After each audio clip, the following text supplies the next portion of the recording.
대한민국 콘텐츠의 트렌드를 알기 쉽고 재밌게 알아보는 콘진원의 콘텐츠 정보픽, 콘픽 12번째 시간 시작합니다. 진화 생물학자 리처드 도킨스의 저서 이기적 유전자에서 처음 사용된 용어였던 밈. 물리적 형태는 없지만 유전자처럼 자기 복제를 반복하며 종교나 사상 이념 따위를 사람들 사이에 전파시키는 현상을 의미했었다면 21세기 이후 밈은 온라인 유행, 인터넷 놀이문화 등 더 광범위한 개념으로 확장되기 시작했습니다. 이미지 한 장이나 움직이는 GIF 파일, 짧은 동영상이나 큰 의미 없어 보이는 몸짓, 단 하나의 문장이나 해시태그 모두 밈이 될 수 있는 거죠. 최근엔 이 밈이 인터넷을 통해 세상의 중심에 서며 유행을 선도하고 있습니다.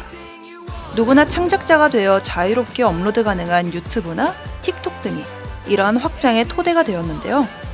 이러한 상황에서 코로나19 바이러스 발생으로 음악 산업에선 대면 비즈니스들이 중지되고 온라인 공연 등을 대안으로 내세우면서 이용자들을 집약시킬 수 있는 플랫폼의 가치는 더욱 커지게 됩니다. 그리고 그 안에서 밈이 가지고 있는 특성과 역할이 부각되기 시작했죠.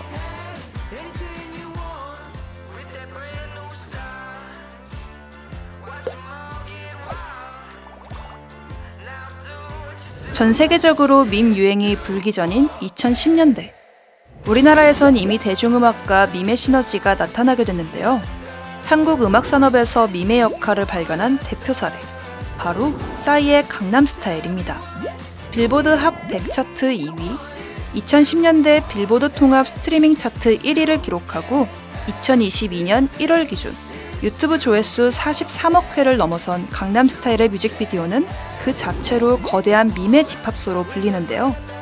개성 강한 등장인물들, 중독성 강한 후렴구, 2012년을 대표하는 댄스로 기록된 말춤 등 여러 요소들이 전 세계에 신드롬을 일으켰습니다. 국경과 언어, 인종 상관없이 모두가 강남스타일을 패러디하고 재조합했던 거죠. 이러한 강남스타일의 성공은 음악 산업에서 유튜브가 강력한 영향력을 얻는 시발점이 되었고, 관계자들이 노래의 밈적 요소로 인한 흥행에 대해 고민하게 되는 계기가 됩니다. 강남스타일의 성공 이후 한동안 눈에 띄는 밈은 보이지 않았는데, 최근 2020년부터 한국 음악 산업과 밈 사이의 거리가 급격히 가까워지는 몇 가지 사례들이 나타났습니다. 2020년 1월 가수 지코가 발표한 아무 노래, 2022년 1월 기준 유튜브 조회수 1억을 달성하며 지코를 대표하는 곡으로 자리 잡았는데요. 이 아무 노래의 인기 비결은 댄스 챌린지의 흥행에 있었습니다. 노래의 분위기를 잘 살린 리듬감 있는 안무가 폭발적인 반응을 얻은 것인데요. 먼저 지코가 이를 다른 가수들과 함께 추며 샵 아무 노래 챌린지 해시태그를 붙여 업로드했고, 이후 노래와 안무에 관심을 보인 유명인들이 자발적으로 챌린지에 참여하며 하나의 유행이 되었죠.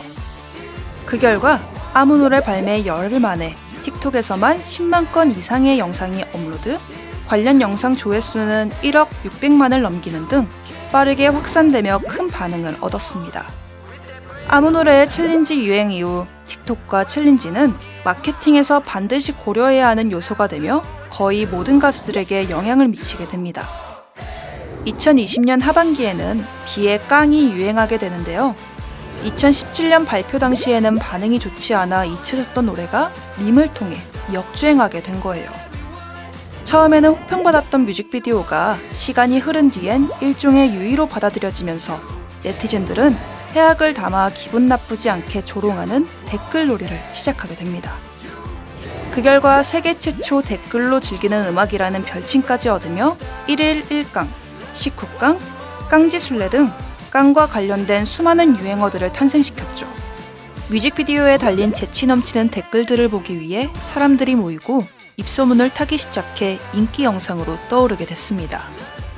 가수 비는 깡의 유행 이후 인기 예능 프로그램에 출연하고 각종 광고 모델로 섭외되는 등 다양한 활동을 이어나갔습니다. 세대를 초월한 신드롬을 불러일으킨 밈도 있는데요. 바로 2020년 발표한 나훈아의 테스형입니다. 테스형 또한 발매 당시에는 큰 반향을 불러일으키진 못했지만 KBS에서 2020년 추석 연휴에 방영한 2020 한가위 대기획 대한민국 어게인 나훈아를 계기로 밈으로 확대됩니다.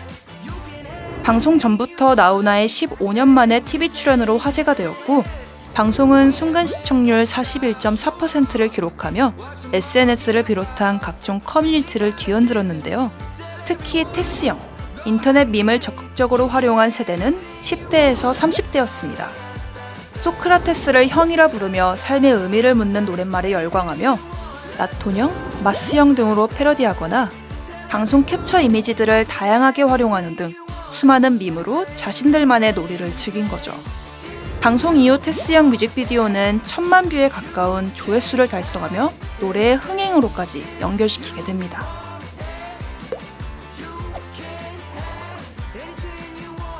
이제는 드라마, 예능, 음악, 문화, B급 문화 할 것 없이 콘텐츠라고 부르는 모든 영역에서 수많은 밈이 나타났다가 사라지는 일이 자연스러워졌는데요.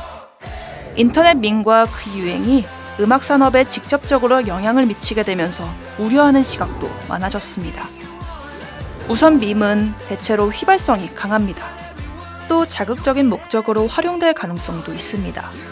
어디에서 유행이 시작된 것인지 발견하기 어렵고 때문에 통제하기도 어렵죠. 한편으론 누구나 유행을 만들고 주인공이 될 수 있는 기회가 되기도 합니다. 하지만 반대로 그 유행이 특정인에 대한 조롱, 악의적인 혐오 등 부정적 요소를 담고 있을 때 그 책임의 주체가 모호하다는 위험성이 있어요. 하나의 색다른 트렌드에서 이제는 우리의 생활 깊숙이 자리 잡은 밈. 표현의 자유와 책임의식 사이에서 균형을 잘 잡아 건강한 밈 문화를 만들어 나가야 할 때입니다.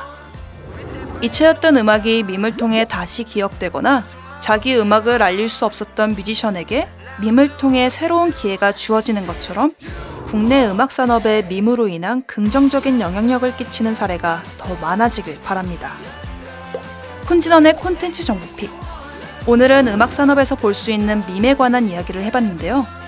영상에서 소개해드린 내용 외에 국내 음악 산업에 대한 다른 이야기가 궁금하시다면 더보기란을 참고해주세요. 그럼 우린 다음 시간에 또 다른 한국 콘텐츠에 관한 재밌는 이야기를 가지고 돌아올게요. 그럼 다음 영상에서 만나요. 안녕.